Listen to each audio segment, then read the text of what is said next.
வணக்கம் ஃப்ரெண்ட்ஸ். நேற்று பார்த்தீங்கன்னா சீமான் வந்து இந்த 6 சிலிண்டர் விஜய் அறிவிக்கப்பட்டிருக்காரு இல்லையா, அதை பற்றி கொஞ்சம் சில விமர்சனங்கள் பண்ணியிருக்காரு. இதெல்லாம் ஒரு சாத்தியமா அப்படின்றத அந்த வீடியோ கொஞ்சம் பார்ப்போமா? 6 சிலிண்டர் எப்படி கொடுக்குறீங்க நானும் பார்க்க தானே போறேன். நீங்க போரிட்டு ஈரானே கைப்பற்றினாத்தான் கொடு. நான் மாட்டு சாணத்திலிருந்து சிலிண்டர் தயாரித்து என் பிள்ளைகள் கொடுக்குறனால என்பர். நான் என்ன சொல்கிறேன்னா, அவர் வந்து 6 சிலிண்டர் தேர்தலில் ஜெயிச்சு வந்தால் தரேன்னு சொன்னது உண்மைதான். அவர் தர்றது அடுத்து வச்சுக்கோமே. நீங்கள் வந்து இந்த மாட்டுச்சாணத்துலேருந்து சிலிண்டர் மக்களுக்கு நான் கொடுக்க போகிறேன்னு சொல்கிறீங்க. 6-7 கோடி பேர் மக்கள் இருக்கிறாங்க. இதில் வந்து ஒரு குடும்பம் ஒரு 2 கோடி 3 கோடி குடும்பங்கள் வைங்களேன்.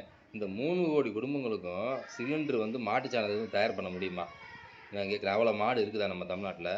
இந்த அதாவது அவர் சொல்கிறத வந்து ஏற்றுக்க முடியாது, தர முடியாது அப்படின்னு சொல்கிற நீங்கள், இந்த மாட்டுச்சாணத்தில் இருந்து தயார் பண்ணுறது பெரிய காமெடியா இல்லையா? என்னங்க இது? நீங்கள் என்ன நினைக்கிறீங்கன்றத கமெண்ட்டில் சொல்லுங்கள். நன்றி, வணக்கம்.